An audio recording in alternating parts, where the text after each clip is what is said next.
নমস্কাৰ পুনৰ স্বাগতম জনাইছোঁ আপোনালোকক মোৰ ইউটিউব চেনেললৈ। মই আজি ভিডিঅ'টো নবনোৱাকৈ থাকিব নোৱাৰিলোঁ, কাৰণ আৰম্ভণিৰে পৰা যিহেতু ভিডিঅ' বনাই আছিলোঁ গ্ৰেজুৱেট টিচাৰ আৰু পষ্ট গ্ৰেজুৱেট টিচাৰৰ লগত সংগতি ৰাখি, গতিকে আজি এটা খুব ভাল দিন আৰু প্ৰায় 90% শেষ হৈ গ'ল যিটো জাৰ্ণি। আপোনালোকে সুকলমে গৈ খানাপাৰা ফিল্ডত, ভেটেনাৰী কলেজ অফ ফিল্ডত আপোনালোকে নিজৰ নিযুক্তি পত্ৰসমূহ গ্ৰহণ কৰিলে আৰু আনুষ্ঠানিকভাৱে আপোনালোকে ধুনীয়াকৈ তাতে সকলোৱে একগোট হ'ল। বতৰো ভাল আছিল, গতিকে খুব এটা ভাল খবৰ আৰু মনৰ এটা আনন্দ, কাৰণ এটা স্বীকৃতি পালে।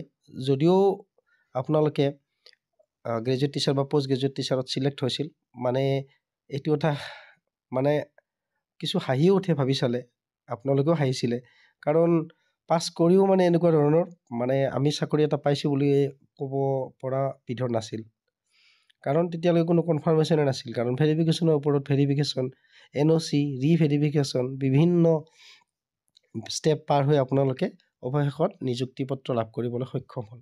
আৰু মই ইয়াৰ আগত এটা ভিডিঅ' বনাইছিলোঁ, তেনেকুৱাই হ'ব গৈ আছে।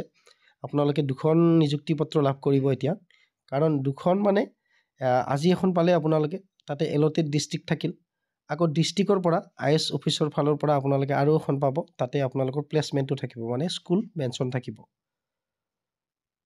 গতিকে মই আগৰ ভিডিঅ'টোত কৈছিলোঁ, এতিয়া আপোনালোকে নিৰ্দিষ্ট সময়ৰ ভিতৰত IS অফিচত জইন কৰিব। এইবিলাক আপোনালোকে জানি তাৰ পাছত হয়তো 2-3 দিন টাইম ল'ব IS অফিচৰ ফালৰ পৰা, মানে ডিষ্ট্ৰিক্ট কৰ্তৃপক্ষৰ ফালৰ পৰা এটা আপোনালোকক আকৌ পুনৰ নিমন্ত্ৰণ জনাব। তেতিয়া আপোনালোকক হয়তো ডিছপ্লে কৰি দিব প্ৰজেক্টৰেৰে। তাৰপিছত মেৰিট ৱাইজত আপোনালোকক এখন এখনকৈ সেই ডিষ্ট্ৰিক্টৰ বিদ্যালয়সমূহ দেখুৱাই দিব, নামসমূহ আপোনালোকে তাৰ পৰা চিলেক্ট কৰি ল'ব পাৰিব। আৰু যদি আপোনালোকক পাজল লাগে, মানে কোনখন ওচৰত, কেতিয়াবা বিদ্যালয়ৰ নামেৰে লোকেশ্যনটো গম পোৱা নাযায়, আপোনালোকে সেইটো সুধি ল'ব পাৰিব যে এই বিদ্যালয়খন কোনটো পিনক'ডৰ আণ্ডাৰত হয় বা কোনটো এৰিয়াত হয়, ঠিক তেনেকুৱা ধৰণৰ কথা।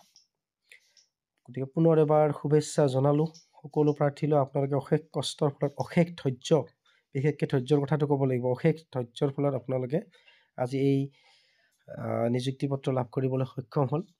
কাৰণ মে' 30 তাৰিখে ৰিজাল্ট দিয়াৰ পৰা বহুদিনেই হ'ল সঁচাই, আৰু পৰীক্ষা দিয়াৰ পৰা ধৰিলে আৰু বহুদিন হ'ব। ঠিক তেনেকৈ যা হওক, শেষ ভালেই, গোটেই ভাল।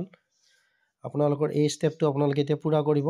আৰু মই সেইদিনাখন কৈছিলোঁ লগত লাগিব, ইয়াতে লিখি দিছে অলৰেডি DSC হেৰিত, আপোনালোকক 2 কপিকৈ নিব দিছে, এপইণ্টমেণ্ট লেটাৰৰ কপি। তাৰপিছত ফিটনেছ চাৰ্টিফিকেটৰ কাম আপোনালোকে কৰিব, ডিষ্ট্ৰিক্টৰ হেল্থ যিটো অফিচ আছে তাতে পাব আপোনালোকে। পাব্লিক হেল্থৰ যিটো আপোনালোকৰ অফিচ, মানে স্বাস্থ্যৰ হেৰি চিভিলত, তাতে লাভ কৰিব আপোনালোকে। তাৰ পাছত আৰু এটা কথা আছে, গাঁওবুঢ়াৰ চাৰ্টিফিকেট বা আৰু লগত ফটো আপোনালোকে ৰেডি কৰি ৰাখক, আৰু ওচৰৰে নেট কেফেত গৈ আপোনালোকে এপ্লাই কৰি দিয়ক পুলিচ ভেৰিফিকেশ্যনৰ কাৰণে।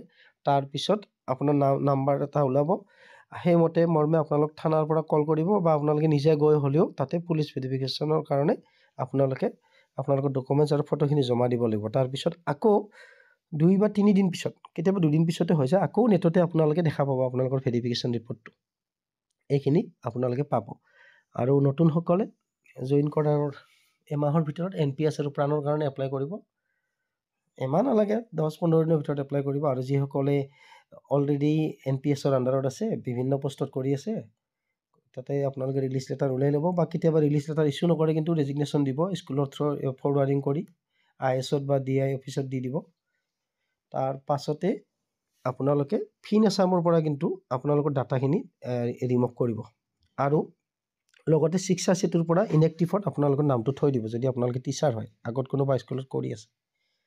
এইখিনিয়ে কথা, আৰু বিশেষ নাই। মই এইটো ভিডিঅ' আচলতে জাষ্ট একো ইনফৰমেশ্যন নাই, অকল আপোনালোকক শুভেচ্ছা দিবলৈ এই ভিডিঅ'টো বনাইছোঁ।